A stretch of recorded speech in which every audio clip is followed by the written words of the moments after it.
assalamu alaikum wa rahmatullahi ta'ala barakatuhu musidal e tolo dal Fouta Jallow ha hewta guinembe mobbe ben fow kala ka hikko don e radna on haray 9 février 2020 9 février 2026 hande temmi duubi jeego ilamen nodditi diwe de jeenay Fouta Jallow tumbodira Bruxelles do halda fotta ko e juude jonnindire mo ben peheden daroden dartoden tongen piiji bondi di ngaleji men hottinen dictature on e hore men cippiren fi no nyinniren état de droit démocratie justice nde tawno ko din don wawata tabintinde buttu e portal e leydi hare e bawgal Allah ilande ma antuma e bande mado golle buy en golli ene wowtin dimbe ben wonde Allah on ko wahi dumbil habbi koko Allah lamdo yidi o wadata ene wowtin dimbe ben wonde tampere nde naboden den ila 1958 hebande ma 9 février 2020 ko nyaawre Allah ko nde nyaawre Allah lamdo on don hare Allah no wawi en waylande nde o jonnita e moƴƴere si tawi en immike en jonnidiri juude e rewi laawi di nelaado me Muhammad sallallahu alaihi wasallam rewnodin be darti heferbe ben be nyinni dina l'islam kan e nder adna on fu haray lorramo lorri den on ilande ma 1958 hebande ma 9 février 2020 Allah lam don waylana e mo wattana e moƴƴere o wattana e ngurda moƴƴan si tawi en jonnidiri juude e laabodiri e mobi peheden en darudi en dartodi dartoden fi pottingol lorra kan e hore men dartoden fi darnugol wargo gon dartoden fi darnugol nangugol miskimbe be wonyabe hibba sokabe ittinabe dartoden fi darnugol futtugol e bobo men jiwbe sonnabe men wada ko Allah yida yarlaaki harasi be torike be dewgal sunna e farla en wattino be okude dartoden fi tongugol futtugol e men jatta en lanca cuudi men sunna plantation ji men soppana e men gaburure dartoden tongen argol hocca goddo mutinamo ya torturamo waramo haray en golli golle buy nde tawno en findini hakkille jinembe ben fow andi golbe wonde ko fawi ewre men kon e bone kaka Allah yuri kono Allah subhanahu wa ta'ala no jonni en feere no darniren on bone Allah subhanahu wa ta'ala no jonni en misaliji nelaado Muhammad sallallahu alaihi wasallam ko misal Allah subhanahu wa ta'ala no jonni en misal go ko be meden nyinube dina l'islam be Fouta Jallow ko be misal laaydi be rewi din ko laaydi Allah subhanahu wa ta'ala o yamiri di yo rewe ka Qur'anil Karim makko wonde sa tindondiri e kefero ya dartomo wonde si goddo wadi mako boni si dawa munyade munyo nonde e baraji sa wawata munyade a yotto bir ko wadma kon be jodi ke hore men be jodori hore men bewre be jodori hore men holare be jodori hore men gayngu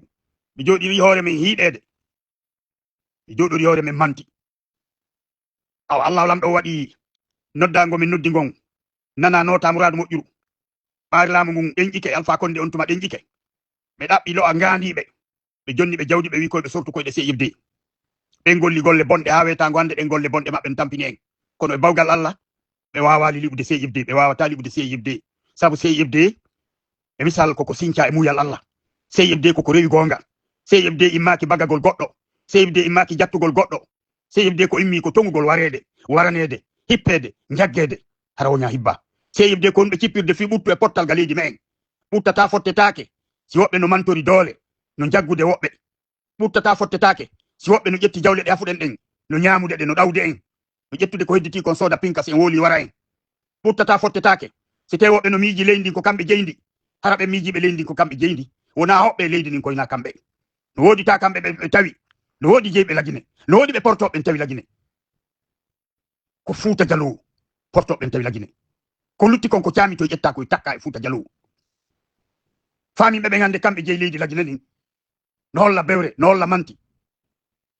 ko fenande mabbe jeybe Fouta Jallow ben ko enen jibinande Fouta Jallow jey lagine aware sewta ma don haray heewi kayimbe immi sorti koyde men heewi kayimbe sali wallitade en be jogi cippiro gon ko cippiro men heewi kayimbe miiji si tawi nangodirama ko jawle mabbe bonata ko honkiji mabbe bonata awa kono en andinay be salagol mabbe wallitagol deƴƴinagol mabbe yankinagol mabbe wadugol hore mabbe maccube be jodi be hore men dandalbe bonnanede jawle mabbe dandalbe lancanede cuudi mabbe dandalbe waranede dandalɓe futtede bobo maɓɓe futte e sonnaɓe maɓɓe waɗi ko leyɗa yarlade ɓen miijiɓe wonde siɓe deƴƴinike gasayi ko hendu feƴƴaydu ɓe yii gasata ɓe yii immiɓe ɓen immorali argo rewa feƴƴa ko joɗagol hoore men duntu hayyatin bonna dinal islam meɗen kan e fewndo me en ɓe naadi yo debbo jombu debbo e gorko jombu gorko ga leydi me en onon kowoɓe Fuuta Jallo onon kowoɓe Mandeng onon kowoɓe Bas Guinée kiɗon jooɗi kiɗon ayni ɗum kiɗon jaɓi kiɗon huli ko on daɗata kiɗon huli ko on daɗata joni noon ha wetango hande Alpha Condé bonki makko Alpha Condé supprimali parti politique ji ɗin o accunoɗi ɗon si élection waɗama wujja adade ɗum o golliri doole o hetti laamu ngu o jattingu sellu yilti o golliri doole o jattingu ɗiɗaɓum sellu yilti o golliri doole o jatti sellu laamu ngun tataɓum e 2020 kono o accuno parti ji ɗin ɗon o accuno e misal parti ji ɗin ber ko luttuno e majji kon ɗon o poɗutuno tugale goo e parti ji goo o yogol ɗini ɗi waɗo parti Sidia Touré on kono o accuno parti ji ɗin ɗon fi honɗum par ce que Alpha Condé o na démocrate jo ko doole o ƴetti laamu ngun kono kanko imo andi démocratie no wooda himo andi si laamu cippirte fimum ko parti politique ji ɗi rewrete kanko ari mo hersi wonande duuɓi ɗi o waɗɗi France ka wiyete démocratie no woodi yo aro inno o fitti parti politique o puttini himo andi o marama o fewta e nder aduna on o wolana ɗum ɗon ɓe ronka mo ƴettude wonde ko o fuufa fuujo on ɗon accuno parti politique ji ɗin ɗon ha wettino no sortira e majji kakaraji goo yimɓe lowɓe goo hawkuɓe ndimu mum jokki mo kono Mamadi Doumbouya o na parti politique o rewri o heɓi laamu ngun ko pinka o ƴetti ko doole o rewri o ƴetti laamu ngun o jooɗoni doole o wari ade o jooɗade ga laamu ɓawi o ƴettingo o foɗi e mbooli heɓiraɗan laati fenade o jokki wargol ɗen ɓayri to o anda parti politique o na parti politique o ƴetti laamu ngun o yi joni kanko wi o hoosi parti politique ji ɗi o pottiniɗi o waɗi bawuri wonnoɗo cippirde fi droit de l'homme fewndo Alpha fewndo Dadis kongo waɗi kadi makko remirki on no cippirde hande fi tambitagol dictature kongo waɗi e mum tambitimo penale makko ɗen fof ila violugol constitution on heɓi mascarade électoral makko on ha ka woni ɗo enen ɗen andi élection waɗaka la Guinée so yi Doumbouya no waywa nawnuɗo mo darori a fure koko hersi o miiji o soodi Guinéɓe ɓen ɓe votanaymo ɓe andinimo nde haaju maɓɓe ala e makko ko ɗum o yoomi o ƴetti laamu o ƴettiri ngu pinka ko militaire oy seeɗa hoy e police yoy e gendarme oy ko ɓen hebbini urne ji ɗin ɓe déclare penale ɗe ɓe déclare ɗen ɓe wi wonde o heɓi ɓuri 90% de participation ka élection ji wonde o heɓi près de 86% suffrage exprimé fenande ɓural nde mo andi ko fenande awa kanko na parti politique o rewi o heɓi laamu ngun joni noon o wi o parti politique ji ɗin fof lanke ɗi lankama bawni no moƴƴinande mo kanko parti makko on wona parti unique ko wonno fewndo secteur comme parti état ko ɗum Mamadi Doumbouya artiri Mamadi Doumbouya o si parti ji ɗi o pottini ɗum ɗon no firi wonde hande kadi so na kanko Mamadi e mo faala dattiɗo dari o kamɓe wakkiɓe pinka ɓen so na kamɓe goɗɗo laamotako la Guinée civil jo immotako ko jannguɗa o ko faamuɗa o a immotako wiya yiɗa faala laamu la Guinée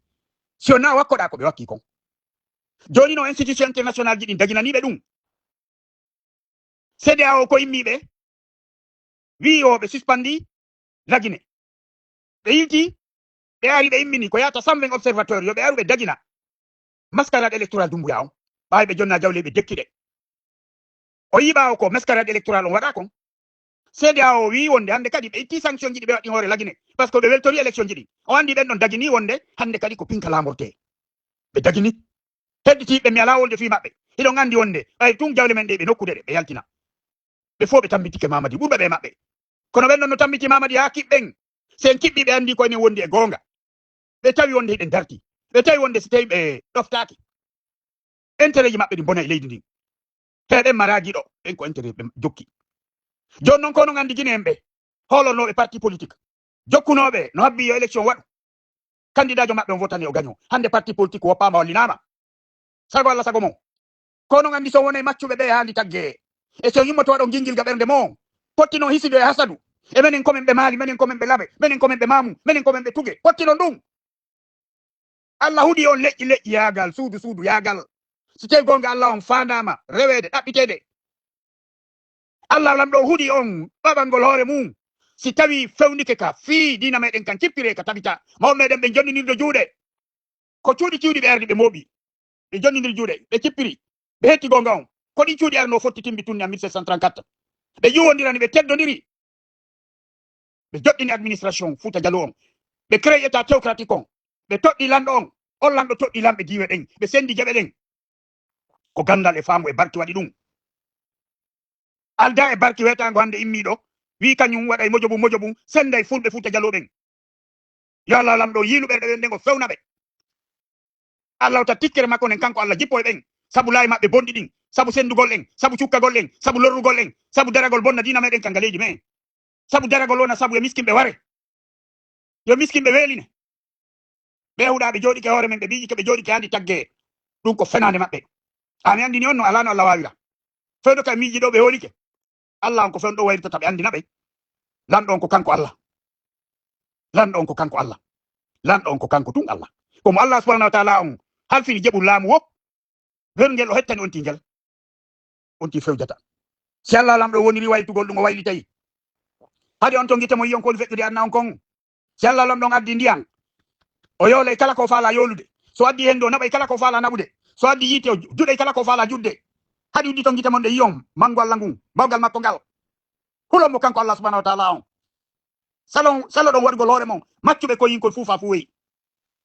nde tori Allah subhanahu wa ta'ala yo faam wonde ilandema ɗo so on wattanali yiili onon hikkorɓe fuuta jalo ɓe naadi ton ɓe inni mande jalo heewi tef ɓen yaali fi hunde ton so na darugol no ɓe raɗoton ɓe heltina fuuta jalo ɓe hetta leydi ndin hare ɓen naɓaka ton so na bonnugol dina meɗen kan sagatali fuufala fuuji no ƴetta hibboya e hoore mo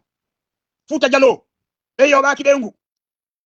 ɓen ko rewɓe ɓe te fuuta jalo ɓen ɓewɗi futtoyde e mum ko bobaɓe jiɓe fuuta jalo ɓewɗi futtoyde e mum onon mantoɓe jawdi miiji no mari jawdi hule Allah herse nulaɗo onon mantoɓe jawdi miiji no mari jawdi hule Allah ittu teddungal e mo on hule ɗum hule Allah di jawdi ɗi moɓuɗon dinaday on jahnama so on ittali zakka mon on waɗon e cippiro fi no dina Allah kan tabitira waɗon e cippiro fi fittugol gonɗi miskinɓe ɓen waɗon e cippiro fi darnugol ngo wargo waɗon e cippiro fi darnugol o yeddugol Allah ka leydi men no tori Allah subhanahu wa ta'ala yo faam ando goto wiyaka yo feeño waɗa goɗɗum kono kala no mari ko watta kala ko waɗi kon ko hakkude makko e Allah woni hare min nodditi o fayi na yon immo aɗo lawadi ɓuura ɗo imme aɗa lawadi ɓuura ɗo imme jonnidire juuɗe en ala waɗoyde goɗɗo ko boɗi en holla ɓe woni en fotti en jonnidiri juuɗe en tiiɗi siɓe faala jam maɓɓe ɓe accu hejjen yoɓe accu to piiji bonɗi ɗi ɓe jokki ɗin ko ɗum yimmiɗe fi mum nde tori Allah subhanahu wa ta'ala yon faam famɓe ɓe yalla ɓeydanɓe faamu onon kakaraji fuuta jallu dakkiɓe dari yalla ɓeydu barke e mo on Allah yon taƴi kutto Allah ta kuttaƴu e mo yalla on ballo men Allah en fol Allah ten foole yalla hollo hiɗe hetti leydi meɗen ndin golli jawle onaɗe lancede ɗen fewndo ɗo ko nafata jibinande leydi lajine ndin fof ka pullo ala maninka ala soso ala forestier ala fonnen leƴƴi ɗin fof ka droit fonnen ɗi ka devoir gollen jawle meɗen ɗen ko nafata jibinande leydi lajine ndin fof ka goto ɗawetake ka goto pottintake ka goto wikketake wawe rewde Allah no farlire no ndewal ngal araɓeɗe men no ɓutti barki ñalande e sayon بحرمة ربنا تقبل منا إنك أنت السميع العليم وتب علينا إنك أنت التواب الرحيم سبحان ربك رب العزة عما يصفون والسلام على المرسلين والحمد لله رب العالمين السلام عليكم ورحمة الله تعالى وبركاته